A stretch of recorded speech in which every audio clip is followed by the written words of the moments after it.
All right, everybody stand for the Pledge of Allegiance. I pledge allegiance to the flag of the United States of America and to the republic for which it stands, one nation, under God, indivisible, with liberty and justice for all. All right, at the beginning of the meetings, we always open it up for anybody, discussion. If anybody has anything that they want to say that's not on the agenda. Yes, sir. Is it okay if I speak for a minute about unclaimed property on behalf of the Attorney General's office? Sure. And what's your name? Parker Fletcher. Thanks, sir. I'm sorry, who'd you say you was with? Attorney General Todd Rikita. Oh, okay, all right.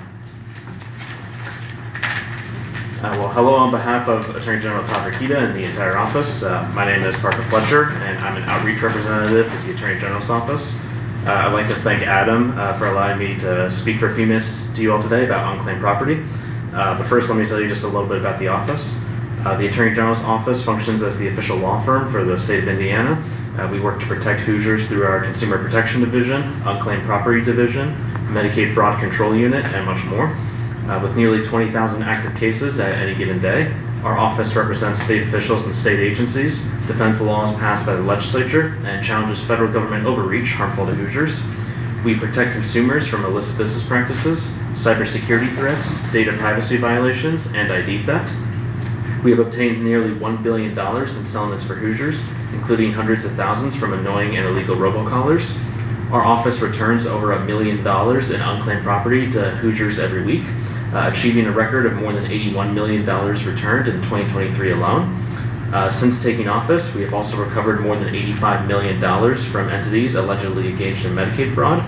Under Attorney General Rikita's leadership, the ultimate mission of the office is to serve, protect, and defend Hoosiers by championing liberty, justice, and the rule of law. And this brings me to talk about unclaimed property. So unclaimed property is any sort of financial asset that hasn't had any activity by its owner in a while. So this can be things like overpaid utility bills, stocks and bonds, insurance proceeds, and many other items. Our office is currently holding on to over $1 billion statewide. Each county has at least $1 million waiting for them. So all you have to do is just scan the QR code on these little pamphlets that takes you directly to our website, indianaunclaimed.gov. And if you find money waiting for yourself or for someone that you know, because you can look up anyone you want, all you have to do is call this number at the bottom. It's our customer service representative, and they can help you through the whole process to help return your money for you. And is it okay if I leave a couple of these pamphlets here for you guys? Absolutely. Thank you very much. Thank you. Thank you. Yeah, thank you. Appreciate you, sir. Be safe driving back to Indy. Columbus. Oh, Columbus, easy enough. Columbus, yeah, better. Yeah, so I'm the outreach rep for all of Southeast Indiana, so Scott County is part of my territory, but I live in Bartholomew County. Well, Very nice. So excellent. if you ever need anything from the office, I'll leave you with one of my cards too. Or if you would ever like more of our material, just feel free to reach out. I'd be more than happy to come down here and assist you guys. Thank you very Thank you, much. sir. I appreciate that. Well, thank you. And I do have one other thing. Last meeting, I believe the Laffertys were here talking. Was it the meeting? Last meeting was the meeting before. It was the last meeting. It was last last meeting, meeting. yeah. And so there was a lot of talk about the DAV vehicle, that we couldn't get any other transportation because we had the vehicle. That is untrue. I talked to the director of the VA of Robley Rex, and I talked to their travel program. And there are a few things that a veteran needs to do. They need to go to their primary care doc and get a consultations. If they're over 30% disabled, traveling for a service-connected disability or condition, receiving VA pension or CMP exam, they can get it covered. And their VA primary care doc can get that set up. They have to have 72-hour notice. I have the number and everything for that, but however, they have to go through their primary care doc first. So- and the VA will come up here and get them and take them down. Very good. So, did they come? Did they come up and get our vehicle, or they bring a vehicle down? They're bringing their own. And so I was talking to a rep, the Washington County service officer, to see if they could help us out with the transition we have going on. And they also mentioned that program. And the night of the veteran town hall they had at Mass Park, I went out there and talked to the director and a few others, and they were very accommodating and sent me all the info. Well, I want to say thank you, because we have been working on that for 4 years. And for 4 years, it's been tied up and couldn't get done, and I'm not even gonna go into it all. But I want to tell you right now, I really appreciate the fact that you took that and took care of it. Yes, sir. Yeah. And if any veteran needs any assistance, feel free to reach out to me, and I'll be more than happy to steer you in the right direction, or some type of direction with the VA, and then we'll get it done. So, that's all I got. Well, I appreciate that, because I got nothing but the runaround every time I ever tried to mess with it. Okay. So if anybody don't have anything else, we'll close that part of the meeting, and we'll begin with the agenda. Ms. Cozart, you are first one up. Hello? You doing? Yes, I'm opening these bids. You'll use them if you want to. And I'm gonna state on camera that I mistakenly opened that one in our office because it did not state that it was a sealed bid on the outside and we were only expecting one. But I did not look at it and we sealed it back up and that's where we go. And what are these sealed bids for? Just The next 6-year reassessment contract. okay.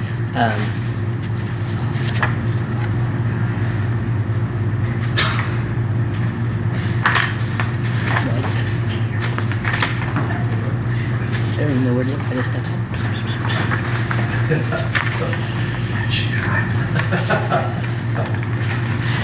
This one is from Nexus. And NEXUS? NEXUS, yes. I think it's $450,000 for 4 years. This is a 4-year thing. Is it not good? That you in? I'm sorry? Is this one? No. Oh, here. No. Where's that at? Right. Oh, You said 450,000? I'm sorry. Yes. thank you. No change or anything? 4 years. Just, For 4 years. gotcha.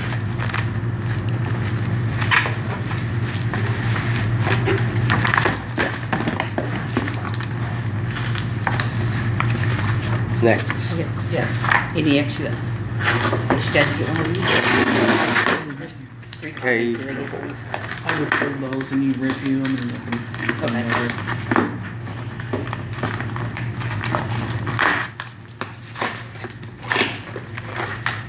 So, you wanna- I need this to open up. We need some tools, don't we?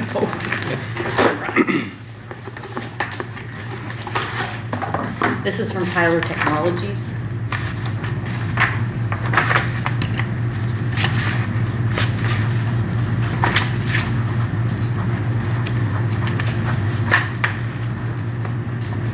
It is for $574,020 over the 4-year period.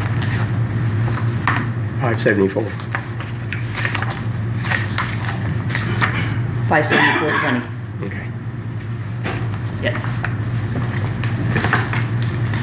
And can we table this until, And what date do you want to table it to? Table for review? sometime in July? Okay. The first or second meeting in July, Okay. okay? How about we just go ahead and put it on the first one if you. Okay, that's fine. You won't be out of town July the 2nd, will you? No, Okay. just next one, or the next one. So, okay, I make a motion to table her bids until July meeting, our first, what day is that, July I think it's second. 2nd? it is. Okay, I got a motion on the floor to table it until July 2nd. I was gonna wait till Jennifer confirmed the date. Wait, we just didn't we? I guess it is the second. All right, I'll second that. All right, then I will make that unanimous. Thank you very much, gentlemen. Thank you. Have a good evening. Thank you, you too. Be careful. Do we need to hold on to the bids or? She reviews them. Okay, sure. I didn't know if Zach had to take a look at it or not. Well, and that might be, but we can request them if that's. Okay, gotcha. All right, next item on the agenda is Saskco collection sites. Greg, I think you have something you want to walk us through. Is that right? Did I hear that right? Well, I mean, Not really. I mean, I can just talk about some of the numbers that, and Jennifer put some numbers together here for the overall program, and we can certainly put these numbers out, and we can post them on our Facebook page and such, so folks can look and they have an understanding on what we're spending as far as some of the receipts that we brought in versus our expenditures on what's been paid out. So just to get an idea of where things have been trending. And again, this is an overall view of Saskco, the stickers, the hauling, the transfer station, the whole operation in general. And so when we look at that and we put all those numbers together, and we go back just from 2023 and we look at that, we came up with a net loss in 2023 of just a touch over $148,000. So moving forward, when I came on board, we were trying to shore that up, and as most people recall, we did raise the sticker price from, I think it was 75 cents a sticker to $1.50. And so we made some adjustments, which did pay off, but not in the areas that we really wanted to see. So when we look at 2024, we were still at a net loss, again, of the overall program itself. You're confusing a little bit because the Saskco is covered. That's on the back side of the sheet. Yes. The transfer station, the 75 cent to $1.50 only helped the Saskco side. That's right. It did But not that's- help the transfer station side. Yes, and that's Okay. why I'm saying Sure. as an overall view of the program. Yeah, actually, Saskco's doing well. I will say that, we did do a good benefit when we look at the increased value and what we brought to Saskco. But even, Can I interrupt? yeah, I'm sorry. That's not a clear picture because Saskco takes it in, then they drop it at the transfer station. So it doesn't show what it costs us to get rid of it through Saskco. well, that's true. But if you just look at what we brought in from a sticker standpoint. Right. Simply the collection cost. The stickers do cover the collection cost now. Yes. Unless, and I know we've got a meeting here coming up, if we get very many more fines at our collection sites. Which we've had could- before. We've had those before and had to. So, but again, as an overall, when you take that and you weigh it against what the transfer station fees are and what we're paying out, in 2024, we were still a net loss of $113,599.96, which Jennifer came up with. I sat down and was just trying to put some pen and paper to all of this, and last night I came up with nearly 108,000 overall in the whole. But Jennifer, looking through some of the fine details, found a little bit more money there that we weren't quite accounting for. So again, I think the way this is trending, we're going to be, and we'll get even a better indication of that increase of $150 on the stickers. But I still think when you look at that, there's still not enough there. I mean, I can still feel like that I could forecast that we'll still be somewhere in that $100,000 range as far as a net overall loss for the county. I'm not sitting up here saying I advocate one way or the other for it. It's a service. I get that. I've worked in the service as working in state government, so I understand there's a cost to provide a service to the taxpayers. But the only thing I'm advocating today is I want folks to understand that we do have a net loss overall at the transfer as the overall trash program. Okay, so that's all I'm laying on the table. So Okay. if you want, So,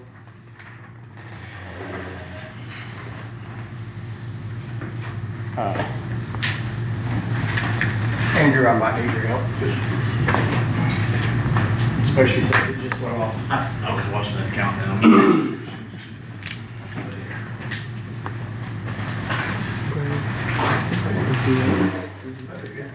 And remember that the 5,004 from Saskco, I think we subtracted the overage in Saskco from that to show our total cost. So I think that's what it was about. Like yours is 1.7, 108, one's 13. I think it's that number there. I think we combined the two, I think, last night. okay. So This is total transfer, this is total. I think it closed the Saskco. session. Oh, okay. So Files out. quite honestly, what we are at 108. Yeah, when you think No. about it, it just We for the gotta county drop them all cost. again. Yeah. Drop them all. Are you But- kidding? Nope. 108, 113. Can I give you my phone? Yeah, I can drop them. I can drop them. You can get my phone. I still got the album. I know which ones to drop. So. Do tear it up, Andrew. Yeah. I'm sorry, guys.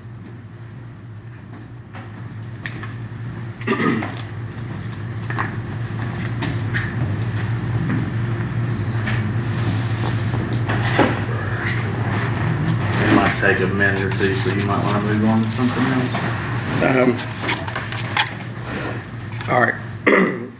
We'll do a transfer station. Right now, we'll go to transfer station repairs in progress. Then we'll come right back to this. So today, which I'd like to show you on that, but we got the scales in today. The scales still need to be concreted. They're concrete scales. But they're in place. We've got the scoreboards up today. We've got stoplight, stop and go lights on each end of the scale put up today. It's looking pretty good. It's finally coming together. It's kind of nice after so much work to finally see something in the middle of the hole that you put in the ground there. The foundation, we did go over budget on the foundation. Once I got the bill from KLB, it's not Kevin's fault. I just want everybody to realize we was building a foundation on a mound of trash. So it took more concrete, it took more rock, it took more rebar than we had originally, what was in the print that we had to go off of. But it looks good. It's got a washout pad underneath of it. We get done with it. Probably see if anybody wants to go out and have a grand reopening maybe of this thing. So do you guys have any questions for me about repairs progress? No. Okay. I saw the picture there. It looked nice. All right.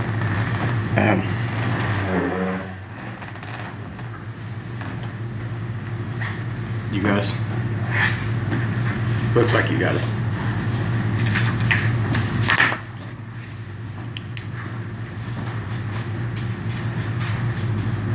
You want any more? Mhm. You want any more?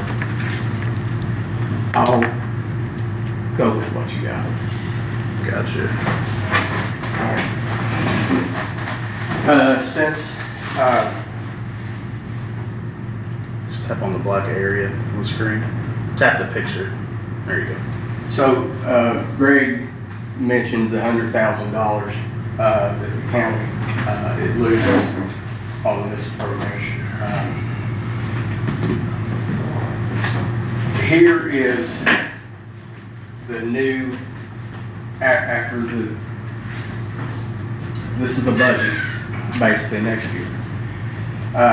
And I want everybody to keep in mind that the state is cutting taxes on property. And when they cut the taxes on the property, the county is going to lose 1 point. We're not sure where we're gonna be yet. Yeah. It's not. It's over me. We're not sure, yeah. Anyway, so that don't reflect Like this. SB1. That'll be worse. Yeah. This is where we stand right now. Your schools, We do not know. out of everything we take in, takes 49% of your taxes. The county has 28%. That operates your courthouse, EMS, EMA, jail, judges, courtrooms, all that.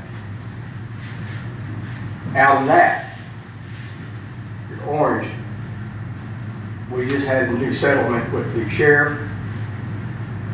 14% is his budget out of our 28%. Now we're operating all your services, health department, everything, out of 14% of the taxes that you pay in this county. That's why we need to get the transfer station to the point where we're no longer paying for it. The whole point of putting in the scales is so that we have a direct reflection of what it costs to get rid of it, and we only charge that amount. In all openness, we're going to charge 30% more, and that's going to pay for the lights, it's going to pay for the people out there working, and any repairs that we need. I have a question. How much is it per ton to get rid of it? I don't know. I can't remember. We I got did the figure that information. last year. It's been 6 months since It's been over 6 months that we figured it. And I don't know, cause I know we looked at. right now, we're yards. looking at $5 a pound. To That's get what rid the of it? scales, that's what I've got it figured up. I can remember that number. That's what we got it figured up to get rid of trash. It's what it costs you all? Yeah, no, it's what we're gonna charge. Right. Now, what's it cost to get rid of it? Well, I think it's around 4 cents or something like 4.2 cents or something like that. But it fell to that because President Trump's doing away with the nickel or the pennies. So we Right. gotta break it off at least even nickel now. And then, so it's just $5 or 5 cents a ton. 5 cents a pound. So what's that work out to be? 5 cents times 2,000. 5 cents a pound. 25.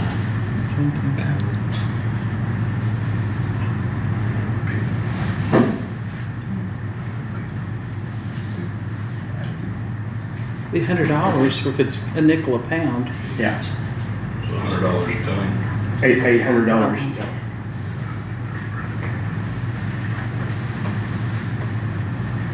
Yeah, or yeah, $100. $100. So, all right. So there's that.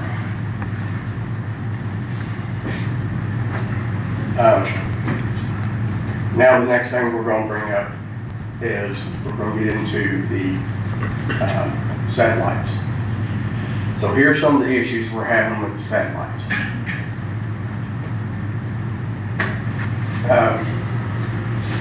Are you all with the? Yeah. Okay. I don't know where the owner is. We just come to. Oh, okay. All right. So the truck leaks hydraulics. All right. This is a contract. We are responsible for the contract.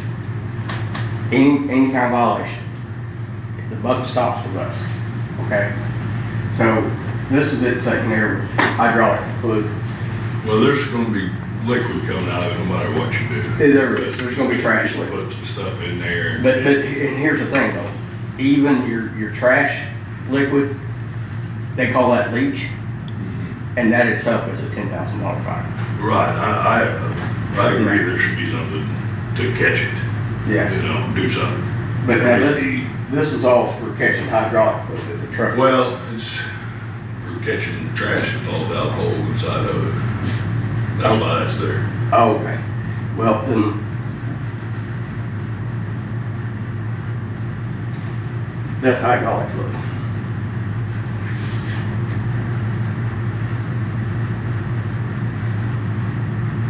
Yeah, we didn't get all the pictures. Trust me, the truck leaks hydraulic. Oh, I know it does. Yeah. I wish you'd fix it. Well, it's on our truck. Oh, I know. So here's another issue. This happened. Now all these pictures, it's not like I was set and generate these pictures. When I mentioned that we was gonna close it, and I heard everybody was getting upset about it, that's when I started taking the pictures. So these pictures are only 2 weeks old, okay? So the other night, this container wasn't there, they was off dumping it. This is at the transfer station. This thing was not there. They had to dump it. Todd came, I'm sorry. The satellite, people who run the satellite came and emptied their trash into this compactor, which didn't have anything to put it into, and then kept pushing the button and shoving this out onto the concrete. Here's the issue with that.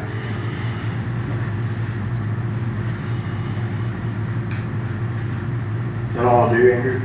You gotta use the stylus. Oh, use what? The stylus at the bottom. Yes, right in there. Oh, okay.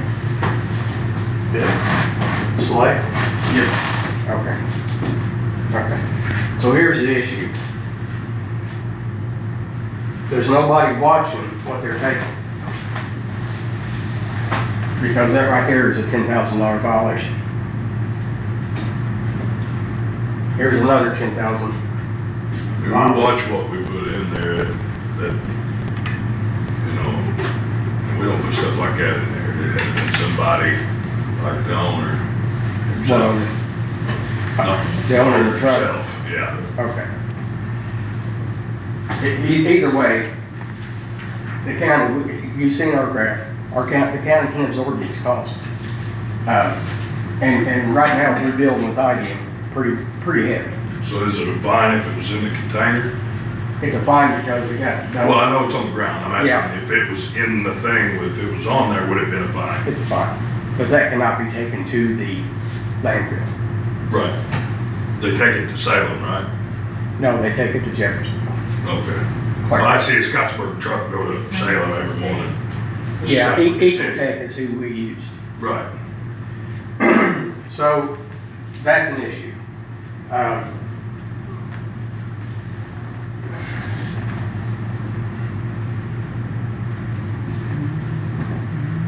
sorry guys, I'm not familiar with this TV, I'm trying to learn. So when we started cleaning up the trash, this is our skid steer. This right here, well, what did I just do?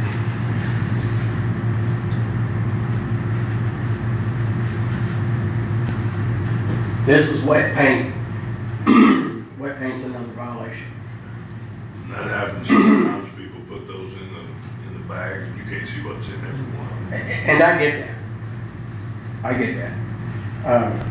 But that's part of the problem. I mean, we're doing it at nighttime, you guys can't see it, right? So my question is would you all be able to stop the wet paint at the transfer station? Like, Yes, we do. you're gonna check every bag They that do. comes in there? They do.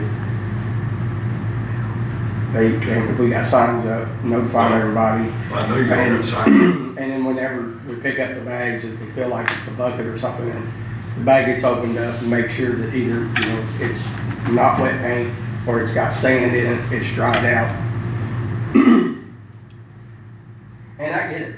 I mean, you guys, I'm taking you guys are the ones out there to transfer, or at the satellites. Yeah. And I get it. This is not a personal attack. You guys are out there from what, 3:30 to 7 o'clock, and you got all these people coming to you, and you got to get your stuff and get it out of there. You do not have time to open up every bag. I get it. It's just things are more relaxed at If the they come to the transfer. transfer station, they're gonna have time to do it either. They do.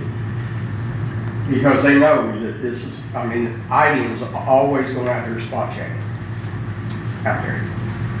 So this is another, you know, would be another $10,000. Well, actually, that won't wear license, but, because they all paint, even though that they put new regulations, still has lead in it.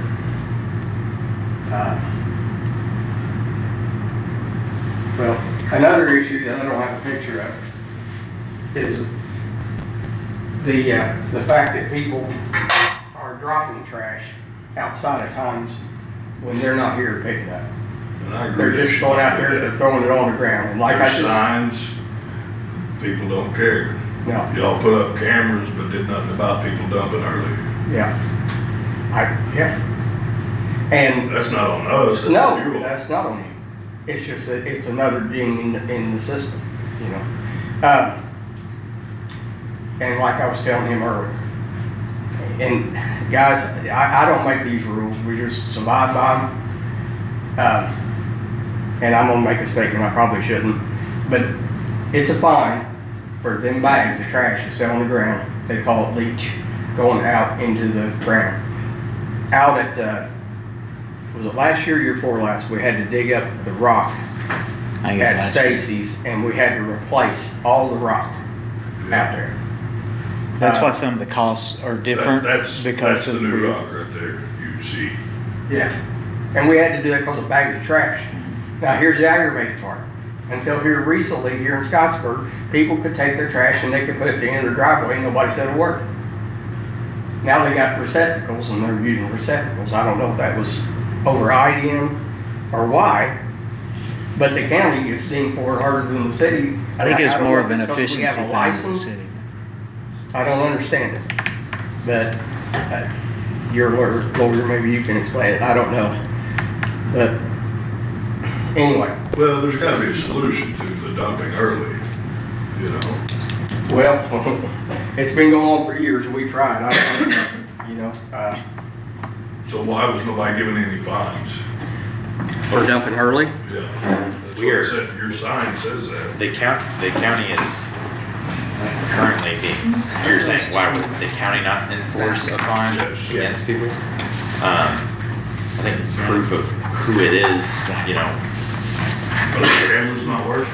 yeah, but we have to go to court every single time and try to collect against people who, I mean, I'm just gonna tell you, there's a term that you have for people who are not gonna pay a judgment, so it's, you know, they're Sure, I understand. judgment proof is what we call them, okay? They have no assets or any ability to pay aside from levying some kind of garnishment Indigent. effectively, right? And that doesn't necessarily mean they don't have anything, it just means that they're Right. difficult to collect against. And so not every single person that comes out there and, you know, is dumping trash probably has the means, you know, to do it the right way, or, you know, again. Well, a lot of times the stickers are on the bags, they just do it early because it's inconvenient, that they can't Yeah. do it at that time. Yeah, I Throw them out. I understand that. I mean, but I'm just saying, there's a cost either way, Right. okay? And the cost, regardless, I mean, we're pursuing claims right now in other scenarios on behalf of the county for, you know, people that have defaulted on payments related to our EMS Training Institute. You know, and Right. I've been in meetings Can't and get advised one them for about the $100. difficulties of trying to collect those. Now, luckily, we have, you know, I think it's already approved one of the settlements, but it was for a much smaller amount than what was actually owed, because for the same reasons. Because let's say you go to a trial, you win, you get a judgment against somebody, get a fine against somebody, then you have to do something called proceeding supplemental, to try to collect it, figure out where they have bank accounts, Right. where they work, try and get a garnishment lien or attachment. Maybe they have property, but you can only, keep the lien on there. Maybe that triggers, mortgage foreclosure, and if they have a mortgage and the home is sold, and you get your payment out of the mortgage sale. But I mean, what I'm saying is that there are difficulties in trying to collect fines, Right. like across the board. So, but the county is currently being, I guess, sued administratively through, the Orders and Procedures Act, by IDEM for violations. Right. It's a constant battle, right? with it. Well, I guess closing the program to me is not the solution. Everybody that we've talked to, there's 600 signatures here on this paper. Everybody we've talked to said they don't want to come to the transfer station because it's inconvenient for them. If the problem is the current contractor, then maybe we need to do somebody else that will fix the problems, the issues, and stuff like that. Well, and I never said that the program has to end. Right. It's just a matter of, does the county need to pay for the program? Because here's the thing. If somebody wants to take that over out there, let's say somebody wants to charge $2 back. All right, we go out there and sit and collect trash and then bring it to the transfer station, or bring it to take it to other transfer station or Medora or whoever. Well, I It doesn't spoke matter. to an But- Ecotech representative yesterday who told me they get rid of the trash for $23 a ton. That's the reason I asked how much it costs you all to get rid of it. Well, yeah, but we'll never be able to compete with somebody who just throws it in the hole, because we got to pay to have it. The Ecotech, that's who you use, right? Yes, but what I'm saying is, Ecotech charges us. That's who we use. And there's no way that we can ever get our prices down to it's like Salem. Salem has a hole dug in the ground and they have their own dump, and there's no way we can compete with the handling. yeah. Our handling is just too much, No, I But anyway, what I was trying to say was, I'm not saying that somebody can't go out there and continue to do this service. It's just we at the county level, in my opinion, need to stop paying a contractor Get to rid do of it. it. Because That's the issue. that ends the issue. That's right. Because now we're not liable, Well, yeah. right? I mean, if somebody goes out there and throws trash, they're not coming after the county. If the So truck, are the sites maintained by the county? Is that how it works? the county. How's the contract read, I guess? I don't know. I'm just. The county sells the stickers for $1.50. Mhm. And then we pay Todd about $55,000, Just under that. just under $55,000 And that's for a 2 year. contracts. And then we pay to get rid of the trash. So the problem gets where, if not everybody's got a sticker, if there's more trash in there than what we've taken in, it all goes upside down and the county has to pay to get rid of it. But at the current rate, and I'm just throwing this out there for example, that bag has to weigh 30 pounds before it achieves over that 5 cents per pound weight, right? Yeah. So if I'm all about an independent contractor taking this over. Not a contractor, independent person taking this over. If you want to charge $1.50 a bag, you want to charge $2 a bag. If you want to weigh it and just say, I'm going to charge 25 cents a pound, whatever. Now the county is not legally responsible for these sites. We cannot be fined any longer. That's the biggest. That's where the issue is. That's what you're trying to get away from. That's exactly where we're trying to get away from. Gotcha. I think the problem is though, we hold the permits, the IDEM permits That's for right. the That's sites the- themselves. That's the where big thing, they're yeah. so- I it- mean, They're yeah, an they're You owner. have somebody- to get your own permits and all that stuff to do it yourself. We would have to Yeah, update the contract I mean- for liability, wouldn't we?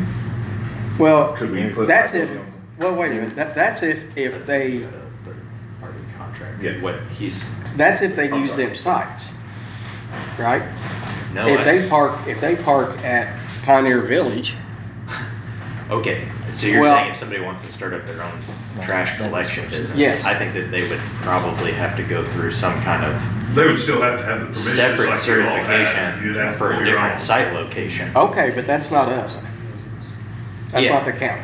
I That's what I'm trying to say. could agree that if they were not operating on our permitted sites, then Yes. that's their, but then I don't know what the upstart cost.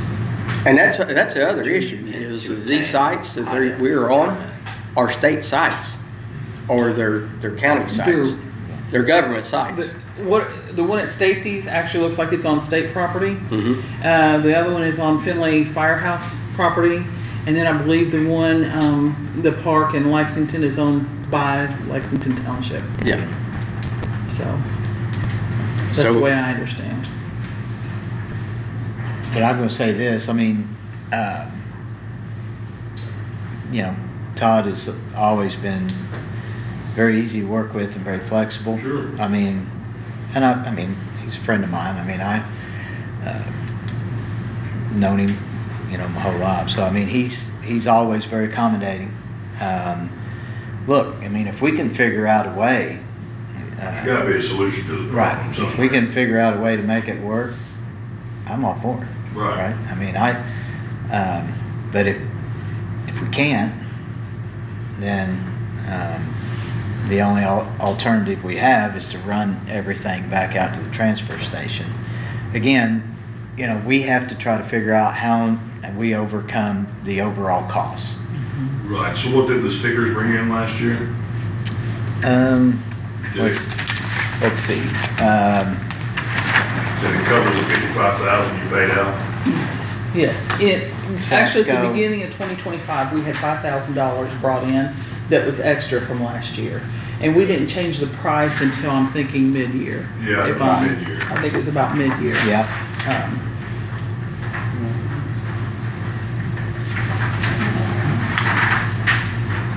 I mean, could there be like a concrete containment built where you park inside of it to get rid of the problem of the leakage? So we have one at the transfer station, and you have to have a well that can be pumped. Just like a oil pit to change oil. Yeah. Yeah.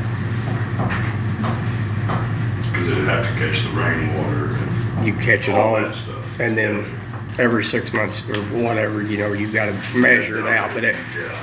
you've got to, yes, you've got to pay, and then you're paying for that too. You've got to pay for the pump truck to come out and empty it.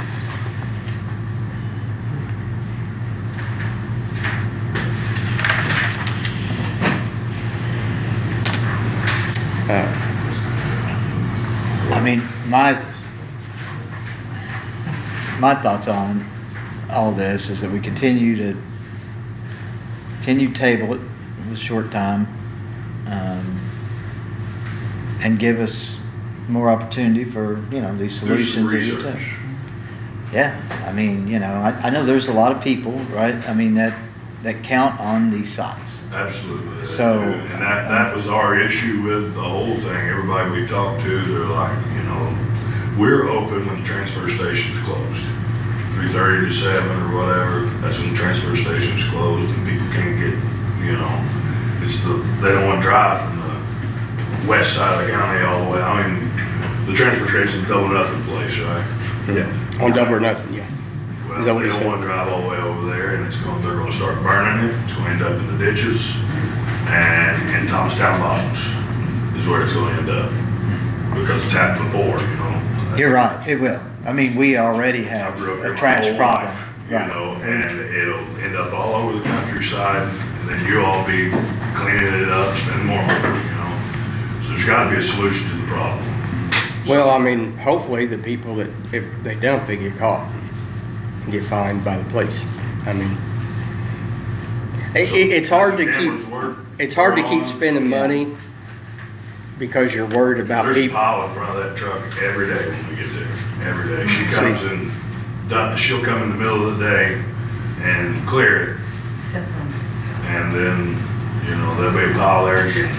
Yeah. And see, And that's a we're problem losing for us. revenue there Well, because like I probably told some her, I maybe said, not have you stickers, Put up right? posts and chains to block it off so they can't get in there, but they'll just throw it over it. There needs to be a hopper or a dumpster or something that they can put it in there and we can transfer it into the trash truck to keep them from. We can't do that because then you, I'd say you. yeah, It's Right. the county, it's the contractor needs to put something there. but the trouble you're gonna run into is there's gonna be times that they're gonna throw stuff in there that you can't take. And then Todd's Right. gonna be stuck with it because either way, Well, those are the ones that we've she gotta can do it find. to where Yeah. people are going, even if we keep the satellite open, then the dumping times for the satellite is gonna have to be during the daytime. So we can start monitoring what's being thrown, and so we can start separating what's being thrown. If we put a compactor, or a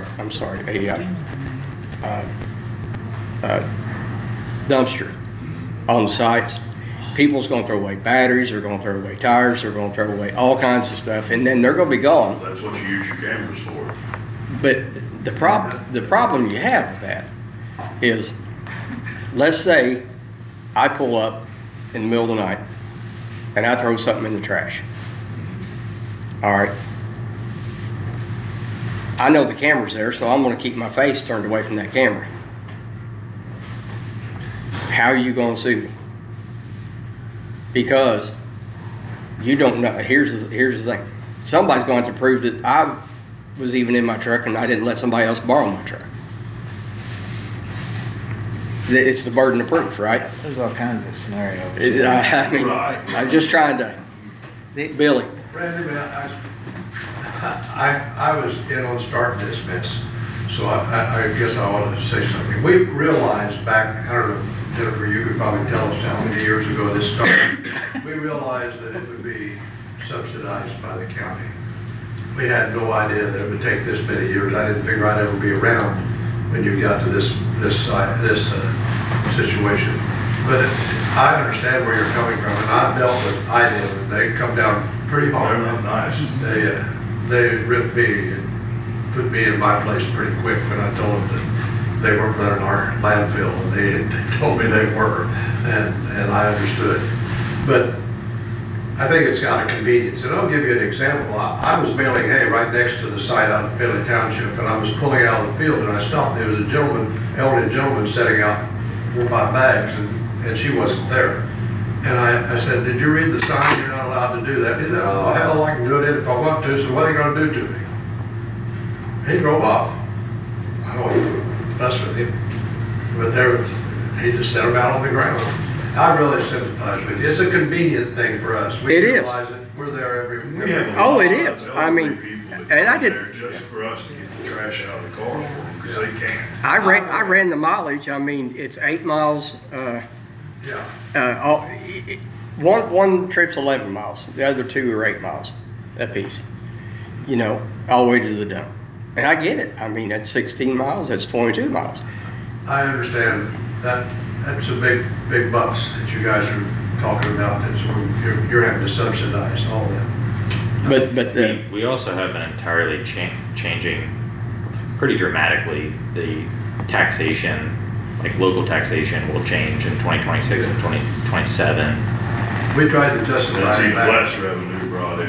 Yeah. 13 That's years where, ago. that's where, Theoretically, Right. I don't believe. that's why we have to talk about it. And I don't believe that Absolutely. there's, I think there were some kind of numbers. I don't believe anybody has any like mathematical model that predicts what the effects will be on individual county or municipal revenues after 2026. But I think what everybody does realize is that local income tax, so lit tax, will change so dramatically, and that everyone is predicting that revenues will dramatically go down. So Yeah. understanding that it is a convenience it is also, you know, a service.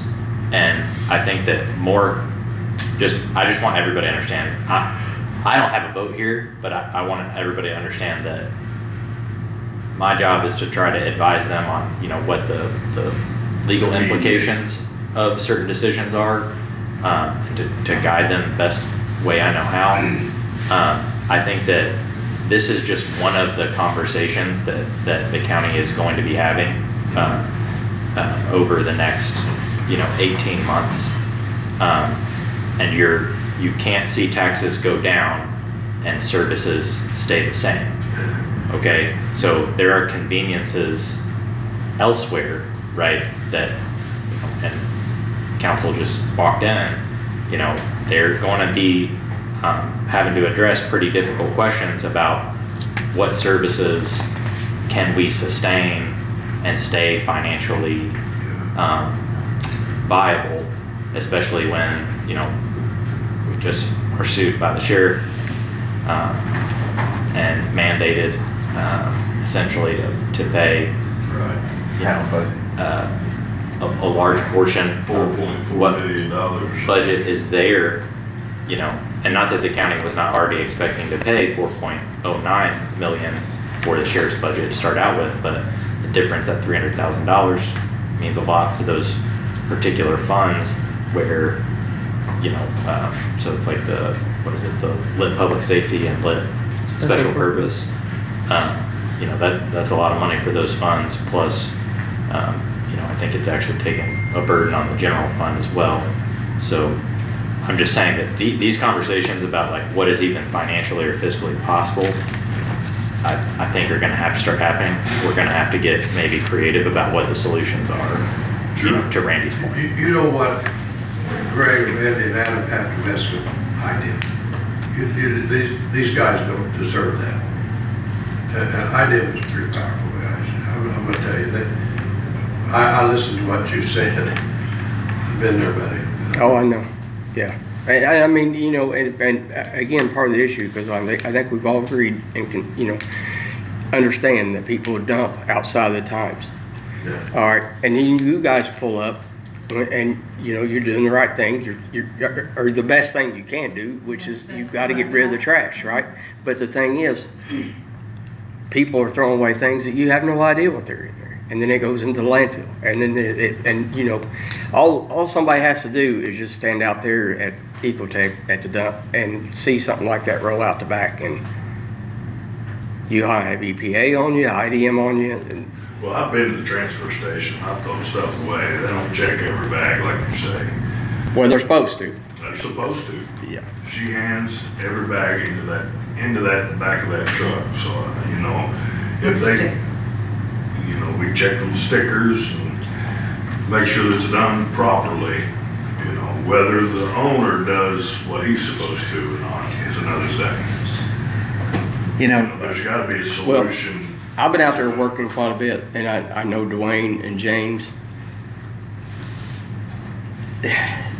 From what I've seen, that they grab about everybody's bag and they throw it in the dumpster. Sure, and I'm not saying anything about the people that work there at all. And I'm not doing There's an gonna be argument stuff because you here's the buy thing. No matter what you do. I think that they're doing that, but maybe they're putting on a show for me because I'm there.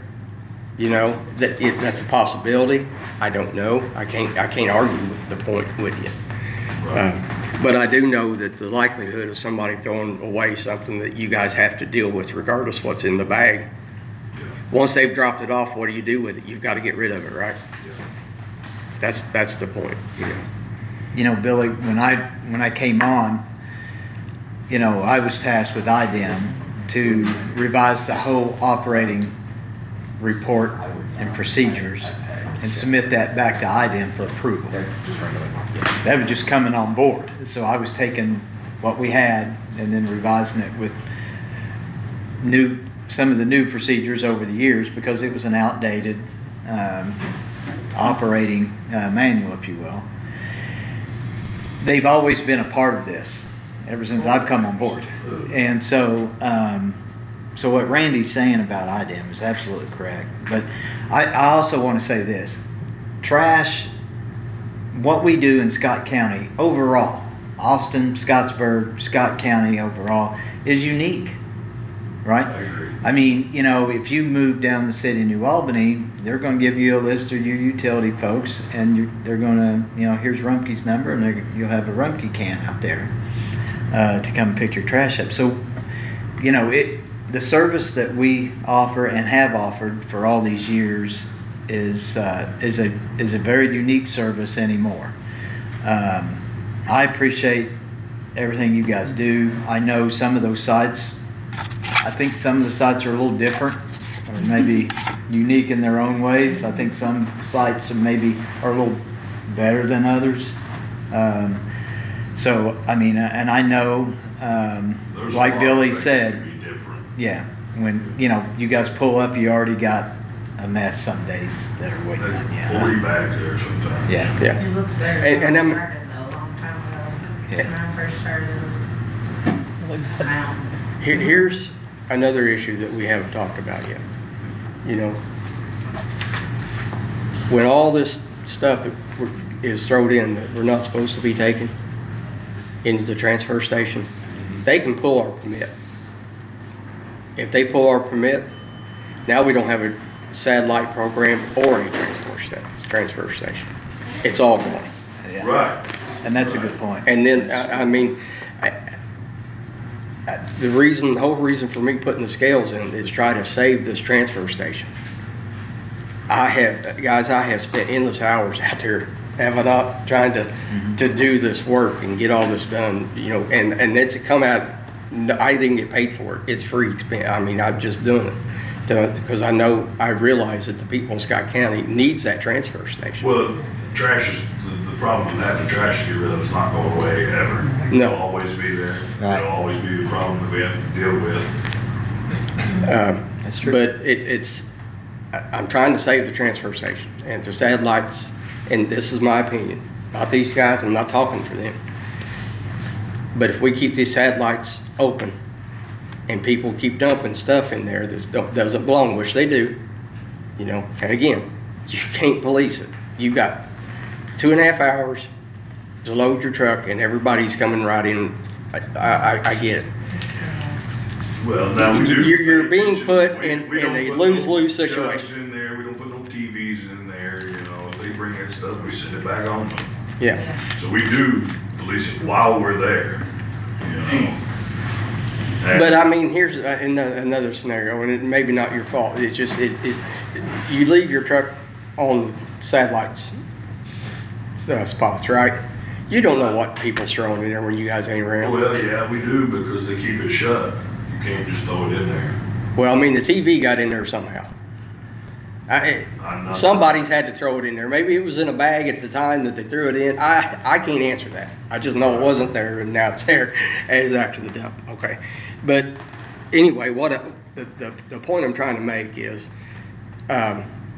again, you guys pull up. There's 50 bags up there. There could be paint inside those, wet paint. You know, unless you open the bag and spill the paint out, you ain't gonna know it. The hydraulic fluid, you know, buckets, like I I showed agree you. the hydraulic fluid is a problem. I agree. It But- needs to be fixed. Anyway, all that ends up into the dump, and we do get checked. Chad, the guy's name is Chad Pittman. He drives by and he does surprise inspections out there at the transfer station. If he sees this stuff and we get a permit, then we've lost the whole transfer station over trying to keep the satellites open.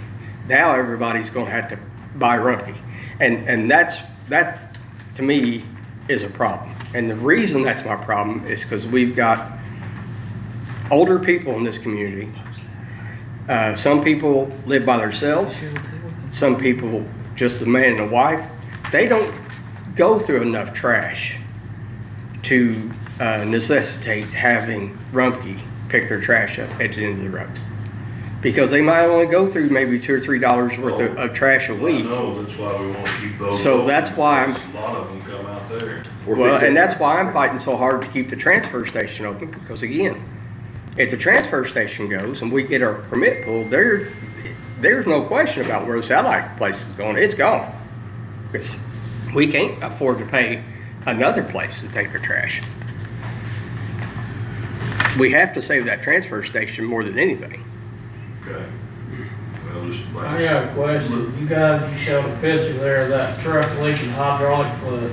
Yeah. I'm a contractor. If I'm on a job, certain jobs, if I get a leak on a piece of equipment, it's either fix it there or get it off the job. Yes. I know they'll find you. Yes. But if he's continues doing that, how come you guys don't make him fix it? It's not that hard to fix a hydraulic leak.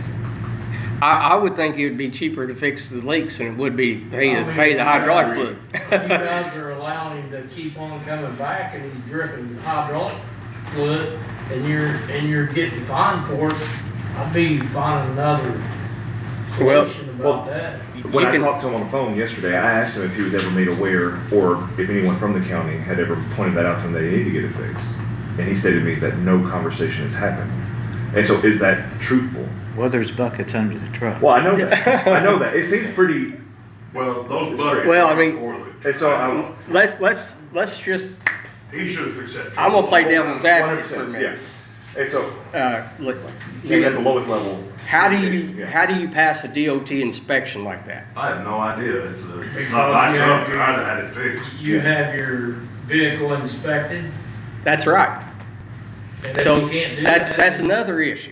I if mean, he's not doing that, then maybe you need to find another solution. I think that he's over it. It just is what it is, and he's done it for 30 years, and something else needs to happen. Because if we got the DOT stuff and everything else, we need to have a sit down with them and see what the status Well, is. the county's But- vehicles have to stay up just like everybody else's, that one should too. Oh, 100%. conversations has happened about hydraulic fluid leak. Okay, yeah. Yeah. I just, that struck me I odd. understand what Yeah, he yeah. told you. I believe you what you There's said. no way yeah. that you ain't had a conversation about the hydraulic fluid. Yeah, 100%. And that's Well, it's odd. Yeah. It's pouring out of it. Yeah, exactly. Yeah, we shouldn't have to have that conversation about No, hydraulic fluid, no. but we have had that conversation about hydraulic fluid. The problem is, at the time, it's, what are you gonna do, shut the service down for everybody for weeks until he gets his truck? Oh, you fix it. You fix Would it. you rather shut it down or would you rather get fined every time they come out there and look at it? I'm saying we've had that conversation, but it's his truck, you know? Yeah, and, That's where the. but it's come to a head. You're It's come to a head. Yeah. So that's what we're The doing. county's responsible. for- We are. Okay, then you guys need to say. So are you responsible You need for to what? you need to fix this or we're gonna have to find a different solution. Well, we've had that I conversation. know it. I've been in business 33 years. I've run all kinds of equipment. I don't know everything, but I know that a hydraulic leak sometimes is a pain in the butt. But there is a solution to fix it. Oh, yeah, It can be fixed. yeah. Is there a way I can get a copy of the contract for that? Do you want me to give it to you? Do you want me You to can email it. email it? Okay. Yeah, Tell you I'll what, write an email down. if you, when you get finished here in just a minute, just come up here. I need your names for the record anyway. Sure. And then I'll get your email and I can send it to you. Okay. When is the contract renewal or the rebid for that? We're not under I contract. don't think we're under I contract don't think right we now. are. I think Oh, it's out of okay. date. Oh, well. Contract's up. Right, so. Okay. From what I found, it's a fairly old contract. Yeah, Okay. it's been, you said that had been renegotiated since like 96 or. That's what Todd told me yesterday when we spoke, that it hadn't been renegotiated, or he hadn't gone up in price since 96 or something like that. And I don't think the prices have changed in quite a while. Yeah. I don't know if it's been that long, but quite a while. Yeah, it's been a long time, I think. Yeah. And so from my perspective, like Randy and Greg both said, I know we've all gotten a lot of phone calls. I don't want to see the service go away. However, financial detriment that the county is facing with SB1, tax we don't know what we're losing, with the budgetary shortfall of the lawsuit and everything, the settlement this year. Do we have a record of how much the transfer station in tons went through last year? We We do. should I have don't an get idea. it. I don't have, and I'm not sure, because I think when we were looking at it last time, it actually shows it in yards. And, Right. and I'm not sure how much the yards. 40 is the big ones. Yeah. 40 yards. I think it's, We don't have, it goes out kind of like that, so I'll need some help getting that converted. You get the numbers from tons to And yards. part of the situation, and this is another reason why we're putting scales in out there. This has never ran like a business. And so watching real time what's going on out there is impossible. Because the money that pays it is from one fund. The money that it receives goes into another fund. Well, you've got two different funds. Your Saskco's a fund, and then the general fund supports the transfer station. Yeah. And then one of the reasons why we started losing money again was because after we changed the price, they turned around and charged $5 more per ton on us, and nobody knew it. It didn't even reflect nothing. So we get to the end of the year, and it's like, what in the world?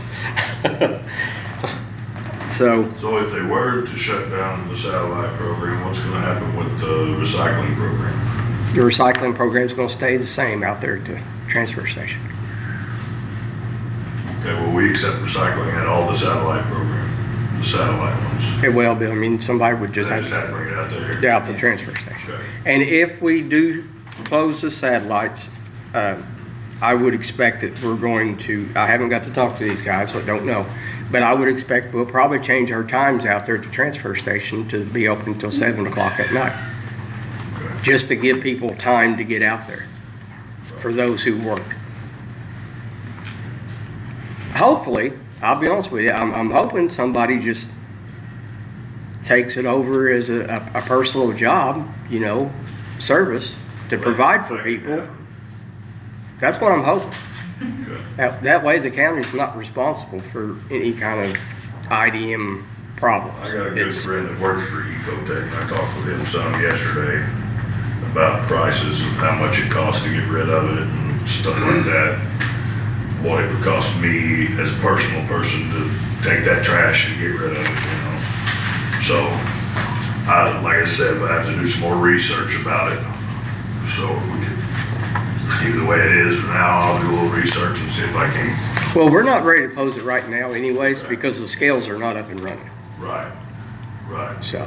But we have to figure out something about the liability. Absolutely. Right. I agree. The county, we don't have the money to keep getting Well, fined. no, I mean, that. Yeah, we gotta that get- shouldn't be your all's problem anyway, because as a contractor, you pay that contractor to take care of it, and it shouldn't be a headache. Yeah. You know, it shouldn't be a problem. But Yeah, we're open to solutions. I mean, Yeah. it ain't like none of us hates this program. It really ain't. Well, no, We because understand the headache it. that comes with it. Yeah, well, there is. I understand. There is, but I mean, we also understand that there's a lot of people who don't want to drive late at night. Bring They trash out work there, late. take the trash out of the car for them, 'cause they Yeah. can't. Yeah. you know? Yeah, yeah. And there's And only we one get that. person in this county that I'm afraid of, and that's Mr. Mark Shirley. And he's called me and met me a few times and told me that I better not shut these down. So just putting that out there. And Travis, he's all right. He kind of scares me a little bit, but not so much. Right. But no. Sounds good. We'll do some research and see what I can come up with. Billy, do you have anything else? Or? I'm just curious. I appreciate you.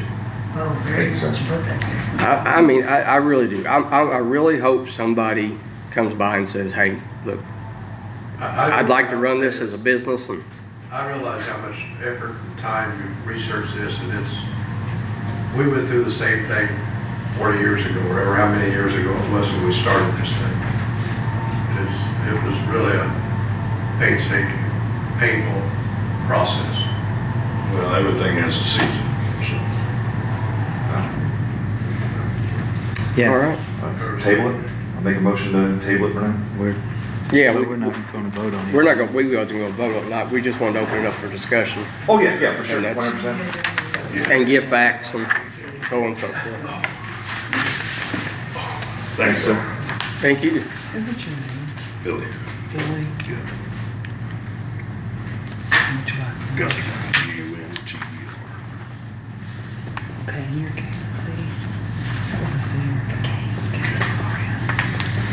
I got you. Okay. And what's your email? Right here, your email's down. Hear me? Write your emails down so Write that your way. emails down. Don't say it out loud. Oh, I never thought about that. Yes, I'm sorry. Yeah, I'm sorry. This is being video recorded, so you're telling everybody that watches the video. Not that we have that many viewers. I don't know, we're getting Where's enough? Yeah. And I think we get hit from around the world too, so. Andrew's got us on 4K now, so we might be having a lot of viewers. I don't know, just for the picture quality.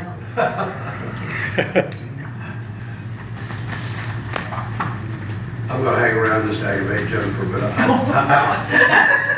I do want to stick around to see about veterans and everything. Okay. You didn't put in for it, did you? No, because I'm a vet, but I just, Yeah, yeah. I'm very concerned about it.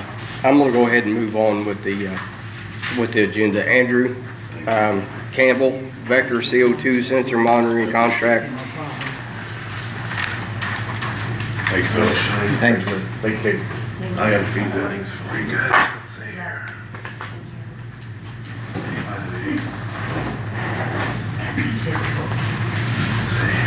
Want to pass them all down? Yes, sir.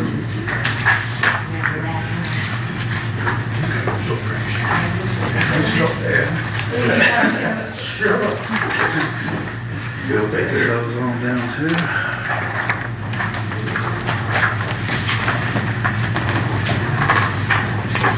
And one more.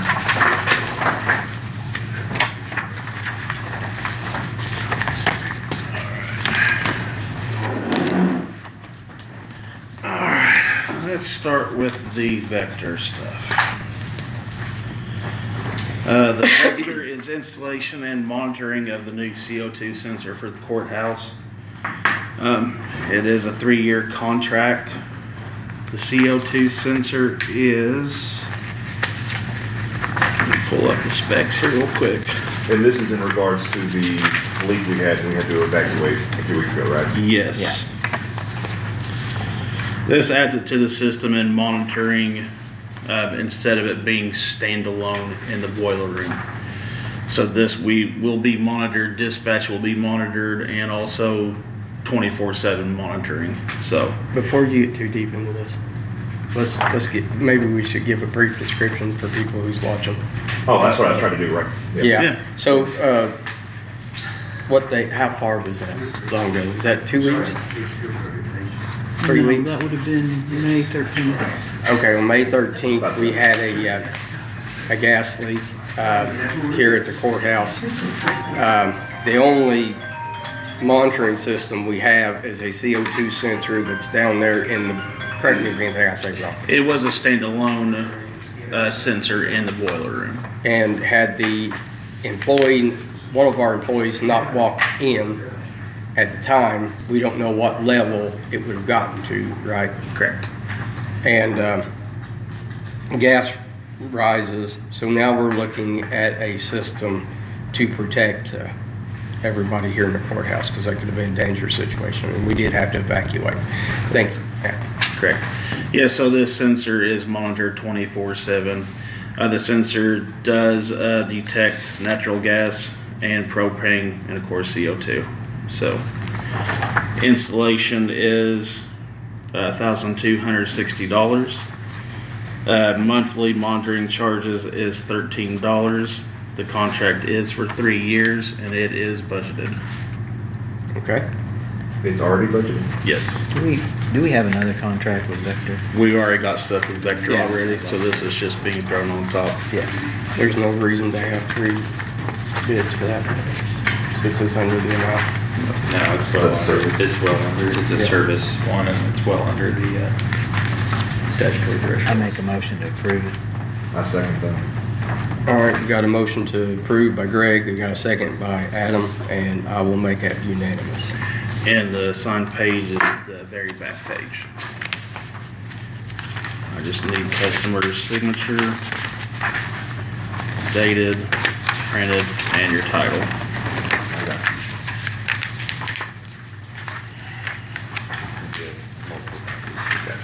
The monitoring is also a tri-level monitoring. It is over POTS, copper, Ethernet, and LTE. And who did they notify dispatch? They notify dispatch, the monitoring center, and dispatch also has a fire panel over there. So if something goes off here, they know instantly from the fire panel, and monitoring also calls dispatch. Cool. So, I like the redundancy. yes.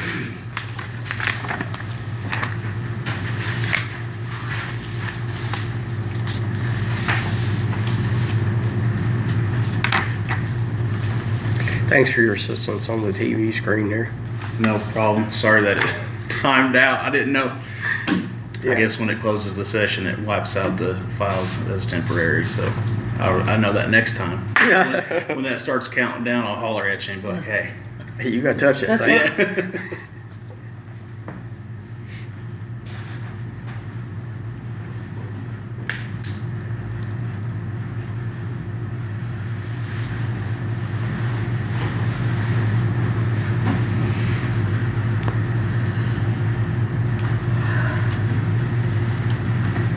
I guess we can move on while we're signing. Next one is M&M Office Solutions. Prosecutor's office printer finally gave out. They did have it for quite some time. Contacted M&M. They brought up a loaner. They ran that for a while. We got prices on a new. They actually brought a off-lease printer at a pretty good price. They had that budgeted. Went ahead and purchased the printer, and this is just a maintenance contract agreement, which is also budgeted. It's a base rate at $97 a month, and the overage prices are on there, but it is within budget too. So it is. How much was the printer? The printer off lease price was $4,200, and it came out of the prosecutor's budget.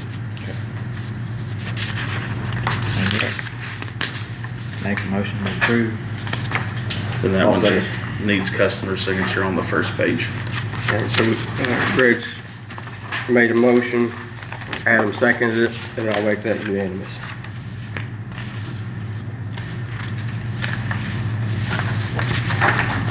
Thanks for getting this up and No problem.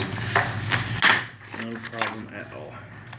Thank I you. think Jennifer needs copies of those as well. Yep, I will make copies and give them to her. I'll give her the originals.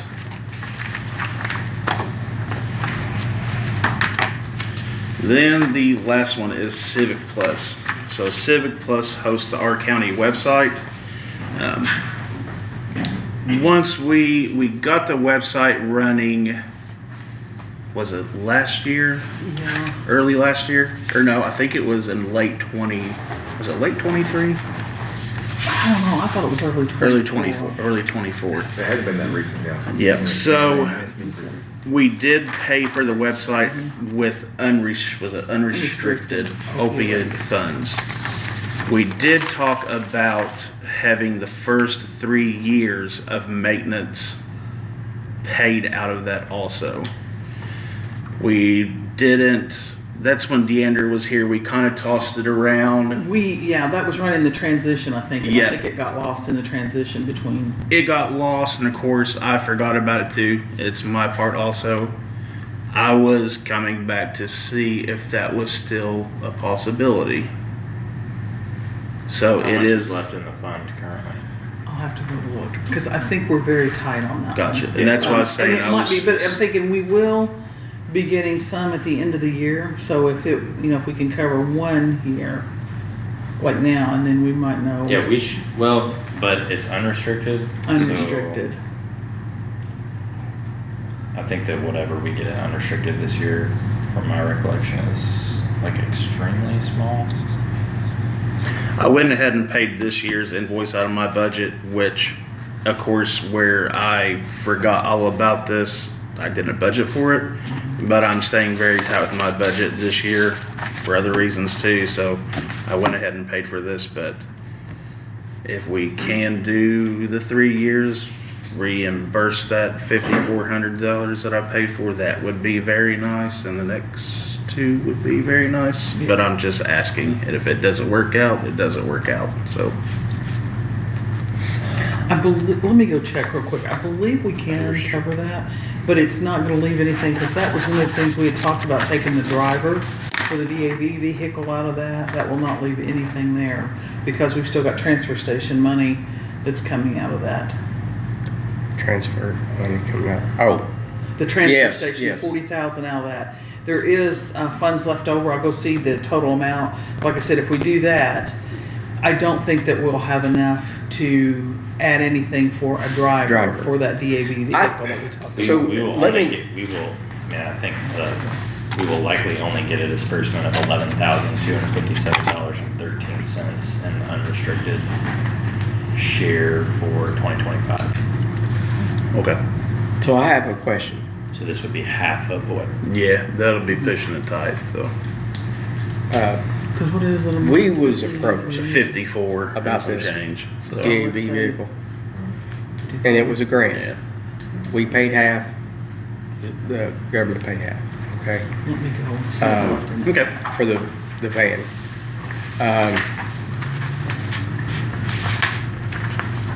With the information that you're giving me, or gave us tonight, does the county need to provide a driver now? Or are you saying that, I didn't say anything about the DAV vehicle. So what I found out the other night when we had our VSO interviews, there was also a veteran town hall put on by Rob Lee Rex, VA, out of Mass Park. Went out there and was talking to the director and also talked to Washington County VSO. Just because we have a DAV vehicle doesn't mean that the veterans cannot still call the VA down in Louisville and get rides to and from. Sure. But there are things they have to do. Their primary care has to put them in for a consultation. They have to meet 30%, get a VA pension or something else. And then if the primary care providers, they meet those qualifications, then they have to give a 72-hour heads up, and then they can get a ride to and from the VA. Without, just even though we have the DAV vehicle, it doesn't matter. Like it's not a If we're preclusion. in, yeah. Sure, okay. And so with the And DAV what does that vehicle, affect? yeah. well, we're trying to, remember, we was going to spend out of unrestricted 35,000, up to 35,000 for 2 years, I think it was. I'm trying to remember. But anyway, out of that opioid unrestricted for a driver. So my question now is whether or not, and he's needing money for this out of opioid unrestricted. But I don't want to take away from a good program like that. Right, I get either, that, but too. we're just, So, I'm just wondering if we still need to fund that program from what information Adam has I told think me. we do. I think you acquired a piece of property under a grant agreement under the premise that you would use that property for a specific purpose. Well, I'll be honest with you, I think that you probably have to I'm quite upset with the fact that it is set after we bought it, yeah. comply with the requirements of the grant. So I don't have the grant in front of me, but Yeah, I don't know that we would be able to continue to retain the vehicle at least. When do you need to have this information? like I said, I've already paid for this year, so Okay, yeah, there's no rush on it. So let us, yeah. Okay, so, and I think that's the part that maybe, that might be so we would need, you would want to, you're basically asking for, reimbursement of this year, the you're second asking, and third you're year. asking for, to use unrestricted opioid settlement funds to be reappropriated essentially into your fund. Mhm. And if not, cover maybe next year in the third year. Yeah, I think covering Covering's would probably better. be, Follow better. these guidelines Again, a I little think better. Indiana is one of the states that permits,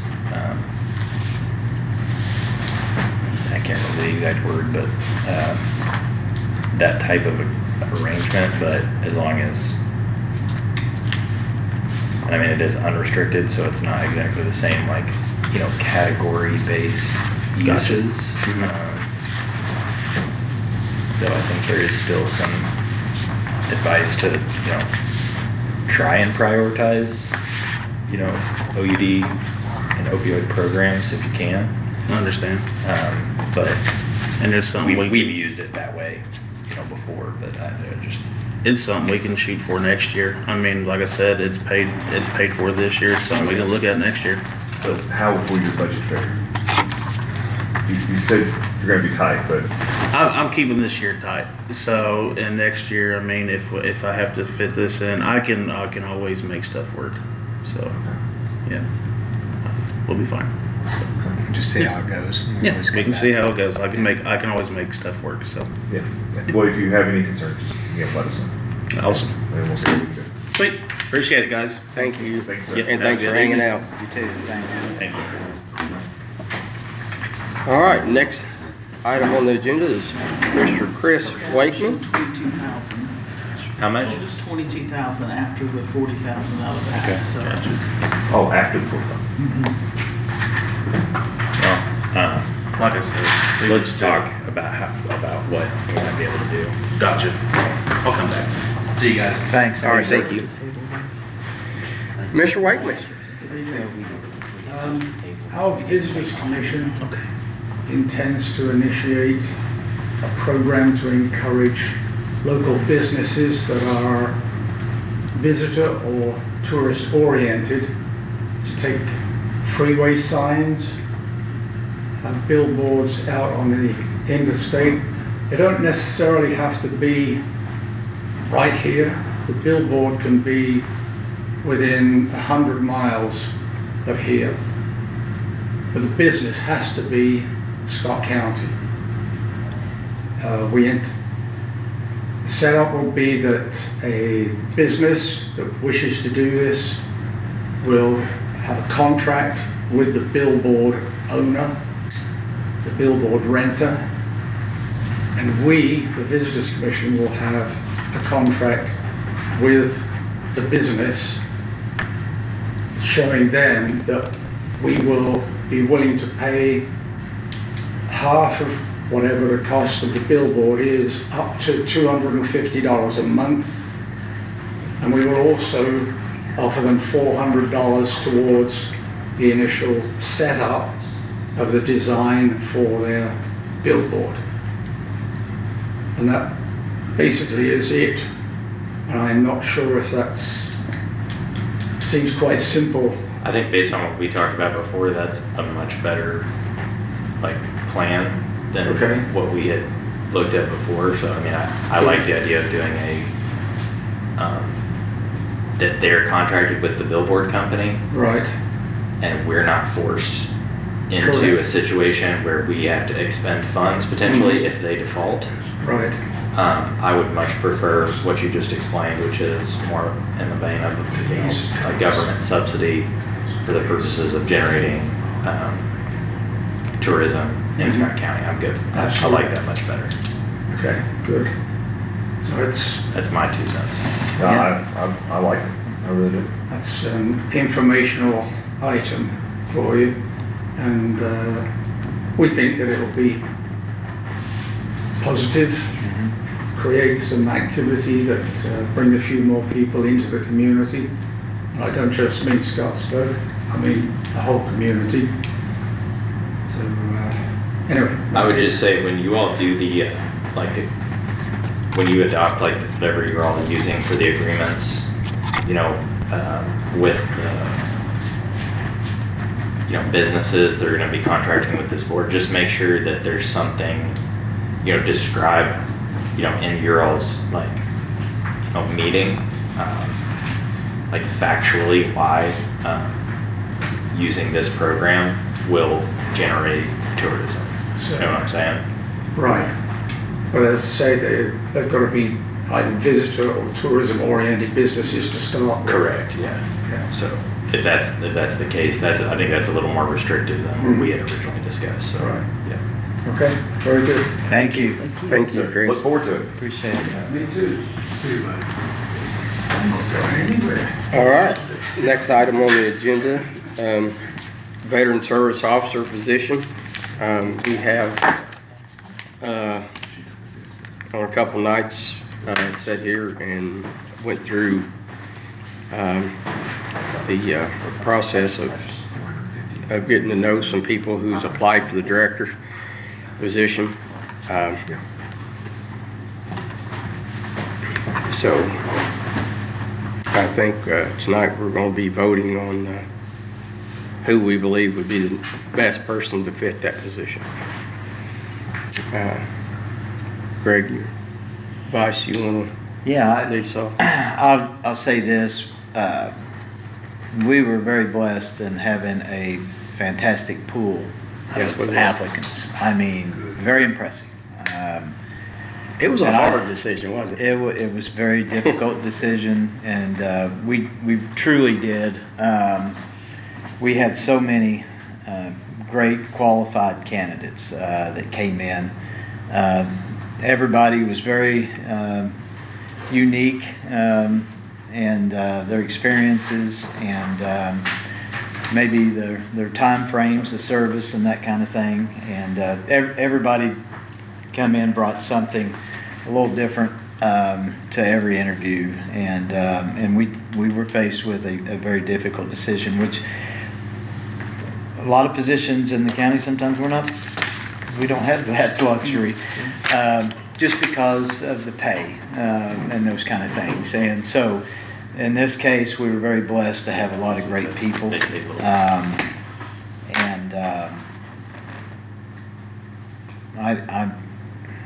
I'll pass it to Adam if he wants to add anything more about the process.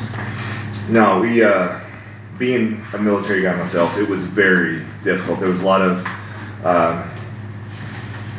highly qualified individuals, a lot of people that have been through some stuff, and people that I know sitting here seeing their enthusiasm and wanting to get in the community and help fellow brothers and sisters and veterans and family members do well, get the benefits they deserve. This is one I didn't think was going to be as difficult as it is, but there was, like Greg said, there was a lot of highly qualified and a lot of people, 9 people altogether. Wow. And so, Great. yeah, it was really great. Great. And so, from ranks from all the way up from E1 to E9, from private all the way up to sergeant major. And so it was a wide, diverse field from all different MOSs or jobs and degrees and everything else. And so, very difficult. But I appreciate everyone for coming out, and can only hope for the person that's selected will do the best for the veterans. And if not, I expect the veterans to come forward and talk to us, which I've gotten a lot of calls before. So if there's issues, let us know, and we'll do what we can. But I don't expect there will be. But always here to listen if there is. So. It's hard to add much to what, after both these guys have spoken, but I will say that every person that applied for this job genuinely had the utmost desire to help veterans. And that is what makes it so hard to make a decision like this, because their heart is in it so much. You hate to hurt anybody's feelings. And like these guys have said, everybody, we could have voted either way for any one of them, honestly, and just filled the position, and it would have probably done good. And we've had long talk about, where the program needs to go, how we feel like that, who would best represent all of them. But guys, it was a hard decision to make. Which, by the way, there were some people that were thinking, how can we get them involved and get them in a position in county government? And so, somewhere else in county government. And whether or not they would even want to, because I think a lot of them had their heart in this. Maybe, but but that's the level of expertise that came into the room to talk about this particular position, and I think we're very fortunate.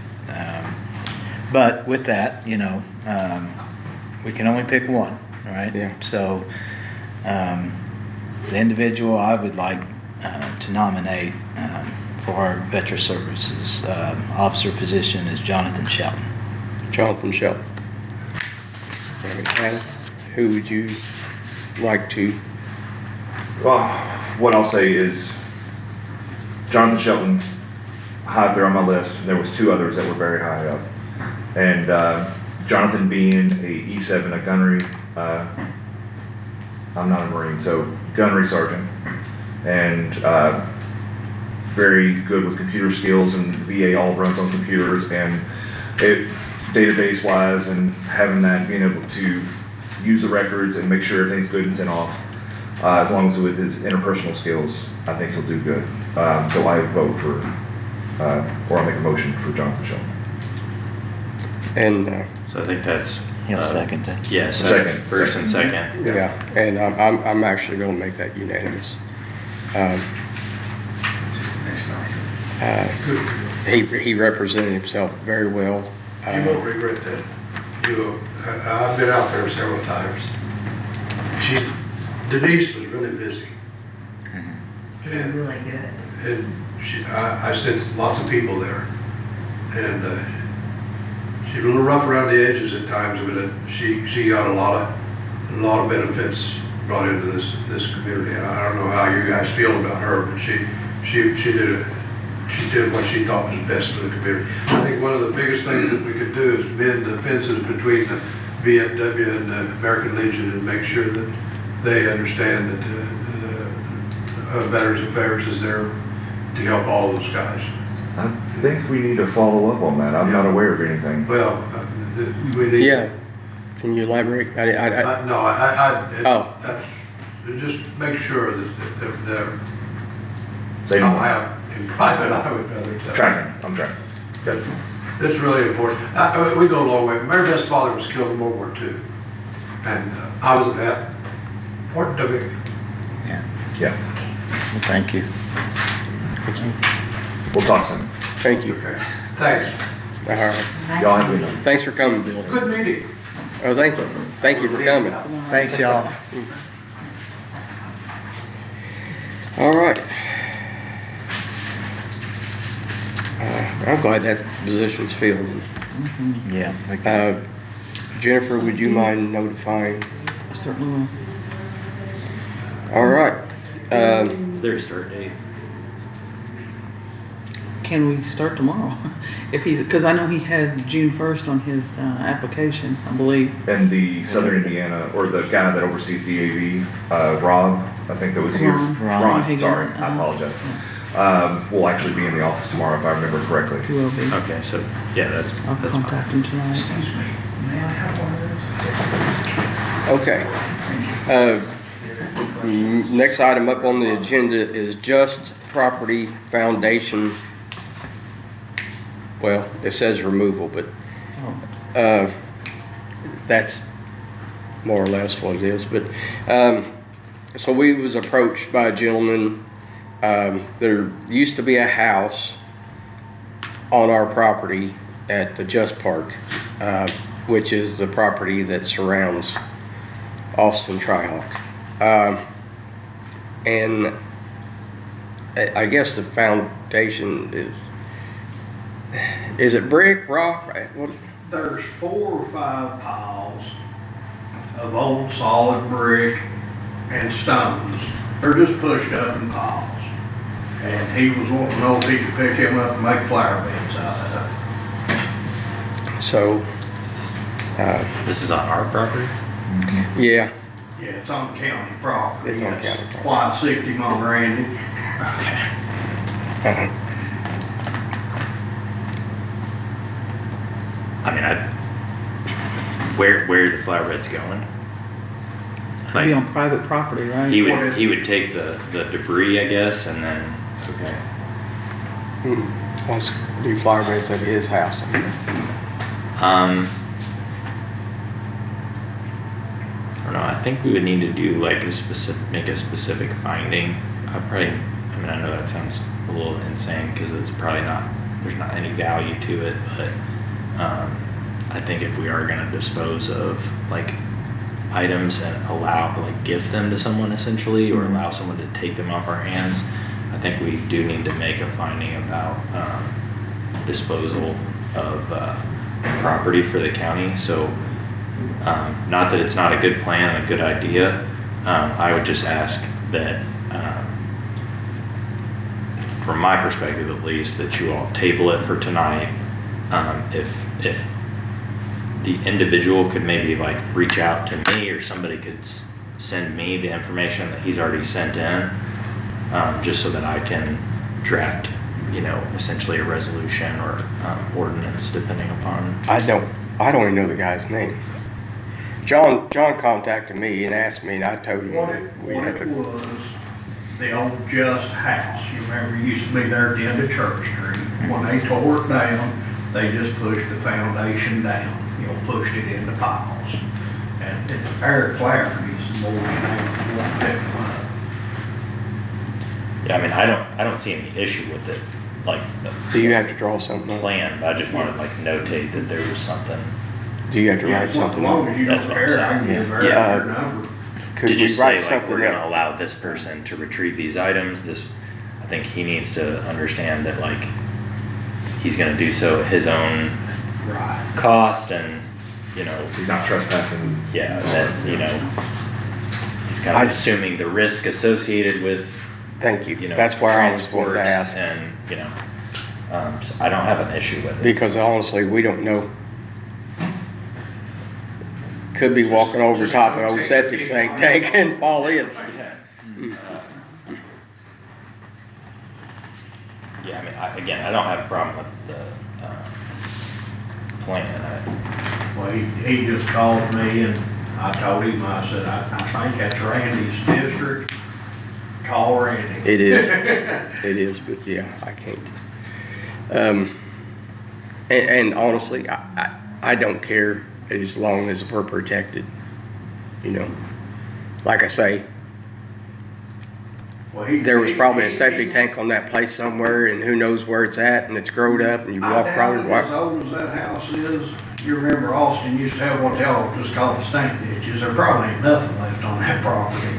But, Eric lives there basically right across the driveway from it. And, And he's just doing the right thing and trying to ask. yep. Yeah, I get it. Well, I make a motion to table it until Zach can Tell us. get something written up to I'll second that. dispose of the problem. And as long as you don't care, Zach, I'll give. Yeah, that's fine, just give him Phone my, number. yeah, give him my cell phone number, yeah. And I'll make that unanimous.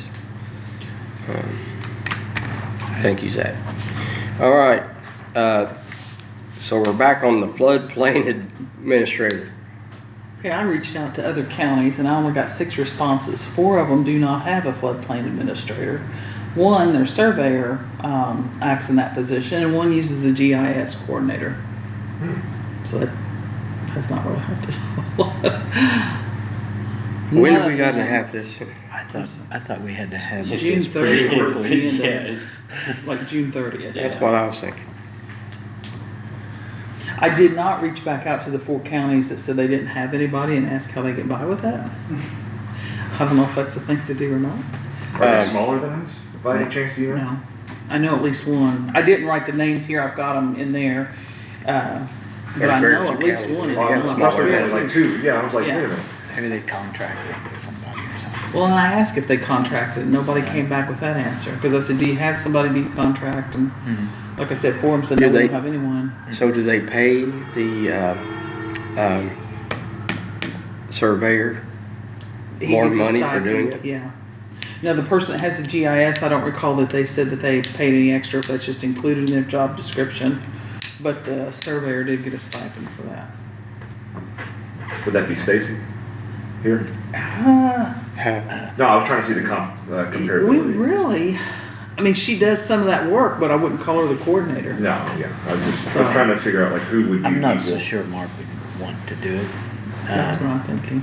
You know, Yeah. it kind of goes back to where Kevin was saying he would do it if we gave him extra money to do it. Right. I just wanted to see if the other county was. It was just a general question. I wasn't trying. I think you're right. I don't think Mark wants to put in that kind of time.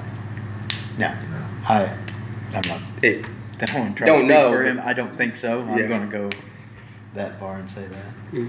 No, I know he's slammed. Yeah. Kevin makes sense because he's out there with the guys all over the place, all over the county. I don't want him to be stuck. I want it to be fair and compensated well, but also we're in a financial trouble too. So I gotta be honest Well, with we you. we're gonna have to pay somebody to do it. Exactly. So Right. We I are. mean, it's- We're going to find money somewhere, yeah. We are. Or Does anybody know what kind of time, Greg, do you know what kind of time we're talking about, adds to a guy? I mean, what would be a fair number, to, as far as to pay a guy to do something like this? I think we came up across the board with some numbers, but I think they were pretty large though. yeah, I'm not so sure. This ain't something you've ever dealt with at the state? No. Okay. You don't want to do it. I don't want to do it. I'm expensive, so. I mean, I guess that's the thing. I don't know how many hours a month we're asking somebody to do for. So how do you come up with that number to compensate?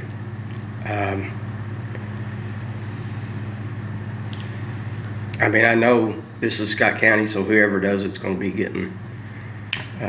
That's what I was gonna say. I could reach out to these others, but it's gonna be so different because our salaries are so different than theirs already. It's not gonna. It is. okay. It is. I just don't know how consuming this would be. I just did a Yeah, that's, quick and I'm sure it's probably different for every Land county, right? administrator. Because land's different. search. Small rural counties, $2,000 to $5,000 stipend per year.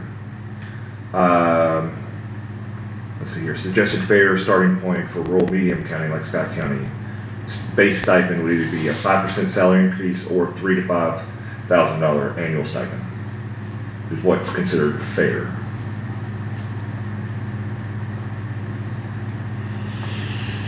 Well, I mean, I think you guys have the authority to, try to hire somebody. I think the issue is we don't have anybody, there's no money appropriated. Yeah. right, and it's kind of like what we've talked about before too. I mean, we also have to put someone in that we know that could do the job, right? So, I mean, I'm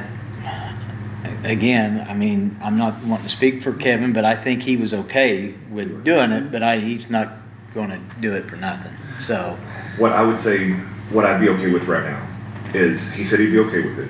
We appoint him. If we need to change it, cool. Until the meantime, if the council can find money, cool. If not, we offer him comp time. That way he could have a day off here and there, but I would ask the council, in the next meeting to try to evaluate that, or the next meeting. Within the next 2 months, have an answer for us. That way we could work together, and that way if he doesn't want to do it, or if we can't get something, then we can go on to something else. What is this position for, Adam? The floodplain administrator? It's a bunch of paperwork over floodplains, and I can't tell you exactly. I mean, it's. Who's been doing it? We haven't had. We haven't had one. But we have. It's something. I mean, who's been doing the paperwork? We don't have a coordinator. I don't Is this something just started? Well, We've got never had to do the paperwork information before. asking us to do this by June 30th, and I know there's been a deal with a loan that somebody requested that, and when they looked it up, our website and everything kind of says it's Ben Petty, but it's not him. So we've got a person that, from our stand, is waiting on a loan because of. I agree with what you said, except for the one facet about appointing Kevin. Well, the only reason why I brought that up is because he said he was okay with it. He did say that, but I would feel better if you guys are all right with it. I would like to table this until Kevin is off vacation and we can talk to him one more time. and get his preference on Get the his- stipend yeah. or percentage raise or comp time And or see whatever. what he's willing to do it Okay. for, right? Instead of just appointing him and making him. Well, what in that light, I would want to make a motion then that you can make that decision or sign whatever you needed to outside of a meeting. That way we're not, can we do that? I I don't would know. say that we don't want to do that, but I don't think we want to give like general discretionary authority. Well, no, for Kevin only. So that way we don't have, or we have a special meeting before the 30th, so that way we're not in trouble. We can certainly have a special meeting. I would, again, shy away from the idea that without any specific terms Yeah, Yeah. already agreed It- to, that yeah, I one, didn't mean the terms that like- one commissioner can. Yeah. I think you can authorize Randy to meet with Kevin. Yeah, that's what I negotiate meant. terms to be later reviewed and approved by. Yes, that's, yeah. Just to figure out, talk to Yeah, them, that- whatnot. that I don't have an issue. Not well, to the I can point talk where to you him, but wanna- I'd rather him come to the meeting and Oh, yeah. talk, you know, once we have some kind of idea, Yeah. come to the meeting and talk. I'm sorry, I Have worded another that wrong. meeting this Yeah. month. Let's, yeah, let's do this. Let's make a motion, table this, Yes. and you meet with him and discuss it. Yes. There we go, yeah. I'll second that. Are you Yeah. making that motion? Yes, So, that's- okay, Greg's made a motion to table this. Adam has seconded that, and I will make that unanimous. And if he don't want to do it, we'll go back to, Yeah. back to square one. Before you all get into like claims and things, I would ask to add 2 items to the agenda. Both are reviews of essentially settlement and release agreements involving ongoing litigation. One's for the EMS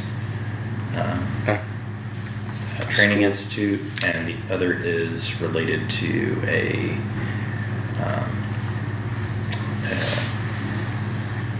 complaint for appropriation of real estate filed by the state of Indiana. Motion to amend the agenda for Zach. You second? Yeah, I'll second. I'll make that unanimous. Go ahead, Zach. So we did have, there was a hearing, I think it was on Tuesday, for 2 of the cases that were filed related to the EMS Training Institute, individuals that had not paid amounts associated with the program. Because we did have a prior agreement that was kind of resolved in a similar fashion with the other individual, I did get a call from the attorney and from Nick, basically asking, can we go ahead and negotiate, put this hearing off and negotiate a resolution with an idea of what we would stay at, and then I would submit it to you guys later on for approval before we finalize anything. So I only have 1 copy, but you can notate essentially the agreed lump sum payment and the waiver of the claim related to the remaining balance. So essentially you'd be settling the claim for $2,800 and waiving the remaining balance of $1,090. So, somewhere close to about 66% of the underlying amount that was owed. But you are getting, again, a lump sum payment up front. You're not having to go through the process of Litigation. obtaining a judgment, after a hearing and then trying to collect on it. So I think for the same reasons, I think the other agreement was in everybody's best interest. I would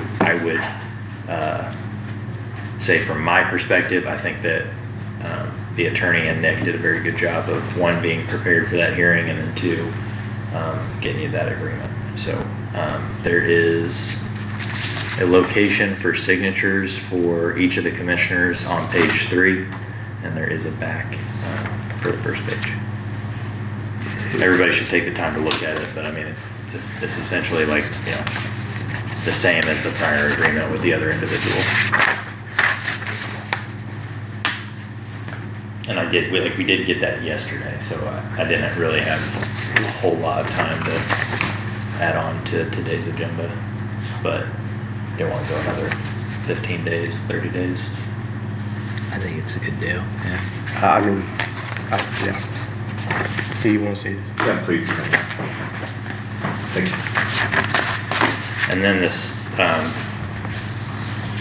the other agreement is just an agreed findings and final judgment. I'm gonna tell you that effectively the county is a party to this case only in name, for the potential claim on any already accrued taxes related to the property that are owed to the county prior to appropriation, and that could be claimed as against any sums that were paid for the appropriated property. But, I mean, basically they're just saying, is the county okay with the deal that everybody else in this lawsuit has worked out? And for this one, actually, they're asking, I am asking if you all would be okay with me, just authorizing me to sign on behalf of the county. It still has Bob Houston's name on there because that's when the litigation, I think, was initiated. Yeah, sounds good, brother. Appreciate it. Well, no. It would have been around that time. I don't think we had like fully, changed a lot of the portal information for who was representing the county, so I think the Attorney General just, used that information when they wrote this up, but I would essentially be signing this on behalf of the county, just acknowledging that, the state has negotiated their agreement with the landowner. They believe that it's fair, just, reasonable, amount for the appropriation. And then, our only claim was as to taxes anyways, and we would still, this doesn't waive our right to those amounts, but we don't believe there's any owed taxes. Yeah, I approve, I make a motion for Zach to sign on our behalf. I'll second. All right, and I'll make that unanimous. And that one's front and back too. So, And then I guess if everybody's good with the lump sum on the EMS Training Institute settlement, I'll make a motion to approve that as well. Thank you, sir. Appreciate it. where are you on the EMS settlement? Oh, I second that. Okay. I'm glad, I'm good with it. All right, then I'll make that That's a big deal. unanimous. How many more of those, Zach, do they still, is maybe floating? I feel like we just got another one that we just did. I think we're getting close. There's not very many left. Yeah, I don't good. think. Yeah.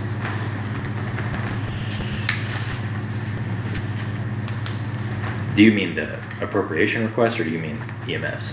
EMS, I believe there's only one. good. Yeah. And they may have actually, I'll have to reach out to Mr. Guilfoyle about that. They may have already done a hearing on it and they may have obtained the judgment. I'm not sure that the person should have. Good deal. Consideration of regular special invoices. Did you have anything else, guys? No, that was it. Consideration of regular special invoices. I've got just the regular ones. We have no special ones this time.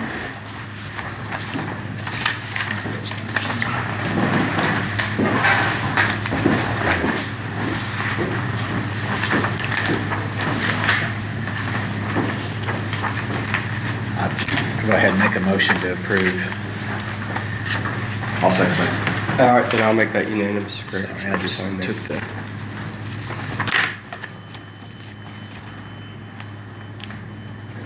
I'll go ahead and sign right quick. Pass them there.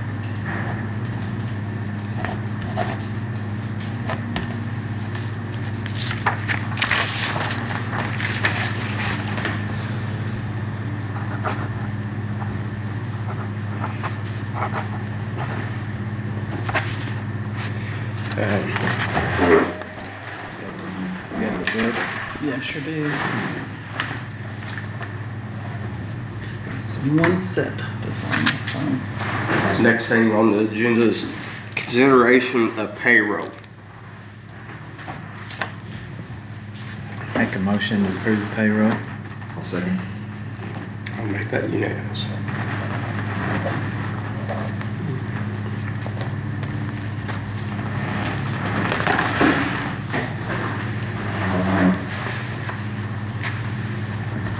And then you got two sets of minutes. The special and then the regular. First is special. I think it's nice of us to always agree to let everybody get paid. I think it's pretty nice, yeah. I think everybody else would too. All right. Did Greg already make a motion? The Oh, sorry. regular meeting I have. minutes. Did you make a motion? No, I haven't.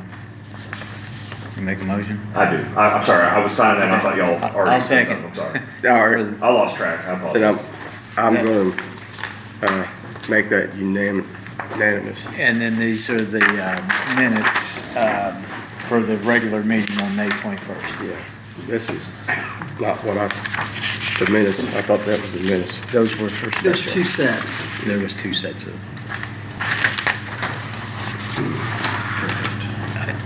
I'll make a motion to approve the regular meeting minutes also. I thought that's what we just did. No, we did special. We did We special. did say regular. Did I it say should have been special? Should have been special. Oh, Okay. okay. Well, everything's been approved, I guess. Did you? And that's second. Okay. Special and regular, yes. Just to make sure. I'm halfway through my name. What do you say? Yeah. And I did forget, for this settlement agreement, could we also authorize Nick to Sorry.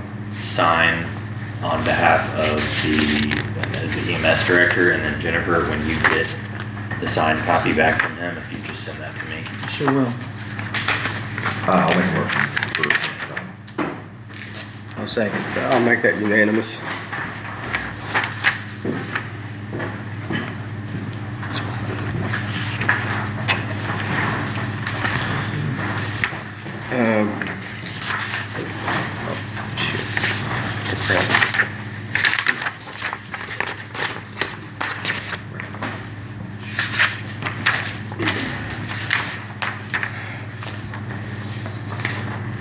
How many pages was to that? This is regular session. The What do you got? special That's section only special. has one. Does that go to that? This is, No. Here, look, on the back of this one, it's got it, so Yeah. it's just the one page. see, that's got the council stuff. Okay.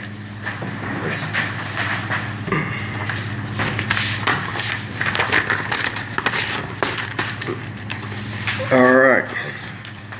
Well, Counselor, do you have anything else you'd like to discuss tonight? I do not. At this time. Greg, do you have anything? I don't. Ad? No, I've got a few calls about property issues. I'm gonna be going out investigating, this week, or taking a look at, and then getting in touch with the health department over some potential actions, or concerns. But other than that, I don't have anything else going on. Okay. I don't really have anything. Mr. White, you got anything on the behalf of the council? All right. Make a motion to adjourn. Yeah. I second that. All right, then I'll make that unanimous.